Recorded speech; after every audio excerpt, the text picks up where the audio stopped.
Bonjour à tous et bienvenue pour cette nouvelle vidéo où on va résoudre ou apprendre plutôt à calculer la longueur d'un cercle. Alors, bien sûr, il y a plusieurs façons d'appeler longueur d'un cercle, hein. Moi, j'ai pris la façon la plus simple, mais vos professeurs pourront peut-être l'appeler circonférence, pourront peut-être l'appeler périmètre d'un cercle, etc., etc. Donc, voilà, il y a vraiment plusieurs appellations à ne pas confondre avec l'aire d'un cercle. Ce n'est pas du tout la même chose et c'est programme 5e, voire même 4e, je pense, je ne sais plus exactement.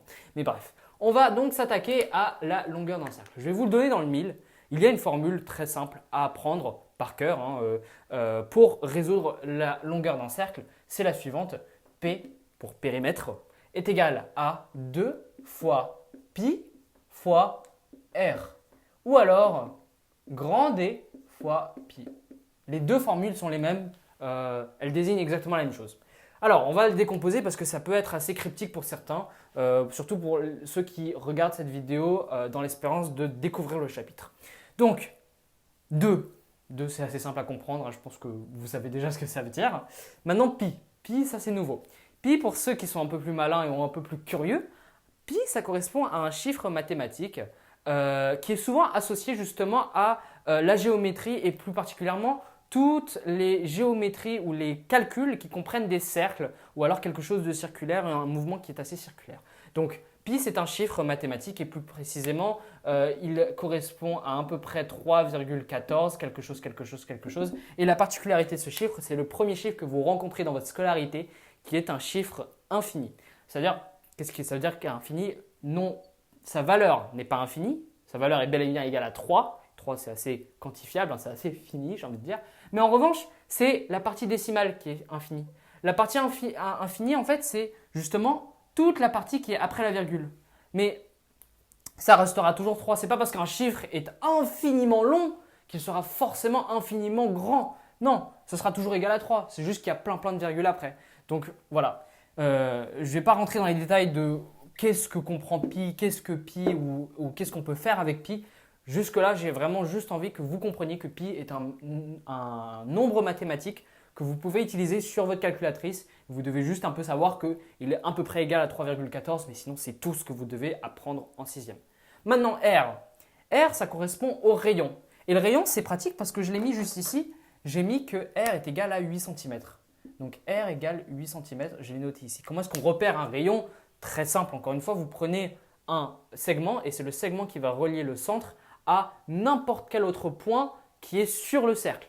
N'importe quel autre point qui est sur le cercle. Donc là, voilà, on peut voir qu'il est sur un point et ça donne donc 8 cm. Souvent, ça sera aussi donné dans l'énoncé. Donc, pas trop besoin de réfléchir par rapport à ça. Maintenant, le grand D. Ah, le grand D, à quoi il correspond?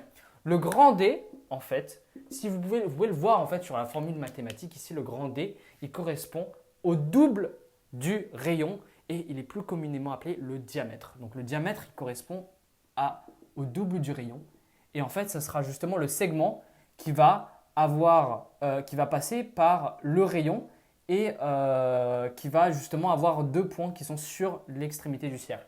Ça ne peut pas être un segment qui va comme ça, parce que là, dans ce cas-là, ça ne serait plus un diamètre, hein, mais ce ne serait pas vraiment un segment en fait. Hein. On n'aurait pas de segment, on aurait deux segments à la limite. Mais là, on a vraiment un seul segment et ce segment-là, il fait deux fois la taille du rayon.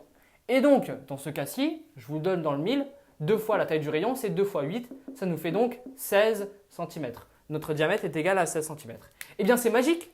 J'ai en fait j'ai collecté en tout cas tous les chiffres clés de mon problème. Je peux donc passer au calcul et là, c'est génial. Donc du coup, comme je vous ai dit, on peut prendre cette formule, mais on peut aussi prendre cette formule parce que, encore une fois, les deux sont strictement les mêmes. Elles veulent strictement mathématiquement dire la même chose. Donc, je vais prendre la première formule parce que c'est celle qui sera, j'ai envie de dire, le plus récurrent, hein, mais ce ne sera bien sûr pas tout le temps le cas. Donc, on va prendre donc 2 fois pi fois r. Ce qui est génial avec cette formule-là, c'est que comme c'est que des multiplications, j'ai le droit de faire 2 fois r fois pi ou alors pi fois 2 fois r, etc. etc. J'ai le droit de les ajouter, les agencer comme je veux, ça ne change absolument rien. Bref, 2 fois pi fois 8. Pourquoi est-ce que je garde le pi de cette manière-là? Parce qu'encore une fois, pi est un nombre infini, je ne peux pas l'écrire jusqu'au bout. Donc je le garde de cette manière-là. Et en général, on va vous demander de le résoudre à la calculatrice. Donc ce que vous pourrez faire, c'est à la limite faire 16 fois pi.